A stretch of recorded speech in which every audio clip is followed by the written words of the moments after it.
Hi மக்களே, இங்கே பாருங்கள். குழந்தைங்களுக்கெல்லாம் போய் சாப்பாடு வச்சு 27ஆம் தேதி. இப்போ தான் ஒரு 8:30 போயிட்டு மெதுவாக தெரியாமல் வச்சுட்டு வந்தேன் சாப்பாடு. அப்படியே ஒருத்தர் பார்த்துட்டாரு, ஏம்மா சாப்பாடு வைக்கிறதுன்னு தெரியாமல் 8:30 நைட்டு 8:30 மணிக்கு போனேன். வச்சுட்டு எவ்வளோ பறக்க சாப்பிட்றாங்க பாருங்கள். ஏன்னா திருப்பி இதே நான் போடுறேன்னு நினைக்காதீங்க. தயவுசெய்து கமெண்ட் பண்ணுங்கள். அவர் என்ன தெரியுமா சொன்னார், எதுக்குமா இப்போ சோறு வைக்கிறீங்க, சோறு வைக்காமல் எதுக்கு இது பண்ணிட்டு இருக்கிறீங்க, கலைஞர் ஸ்டாலின் ஐயா சொல்லிட்டாரு, யாரும் நாய்க்கு சோறு வைக்காதீங்க அப்படின்னு நியூஸ்லேயே சொல்லிட்டாரு பாருங்க அப்படின்னாரு.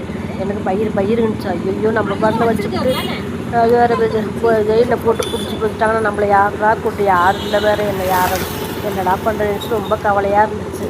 ஆனால் நான் ஒன்று சொல்கிறேன், ஒரு நாள் இந்த குட்டீஸ்க்கெல்லாம் சாப்பாடு வைக்கலைன்னா அந்த இவ்வளோ சாப்பிட்ற பிள்ளைங்க பறக்குறாங்க பசியில். அட்லீஸ்ட் வைக்கிறவங்களையாவது சும்மா இருக்க விடணும். அந்த பெரிய நாய்ங்களுக்கு வைக்கலை, அவங்க எங்கேயோ போய் சாப்பிட்டு வர்றாங்க, அவங்களுக்கு நான் வைக்கலை. இந்த குட்டீஸ் போய் எங்கே உள்ளார ஒன்று இருக்குது பாருங்க. சரி, சாப்பிடாமல் இருக்கிறாங்களே, கொஞ்சம் கூட மனசாட்சி இல்லாமல் பேசுகிறாங்க. தயவுசெய்து அவங்களுக்காண்டி ப்ரேயர் பண்ணுங்கள், மனசு மாறணும். எல்லா ஸ்ட்ரீட் டைமில் அவங்கவுங்க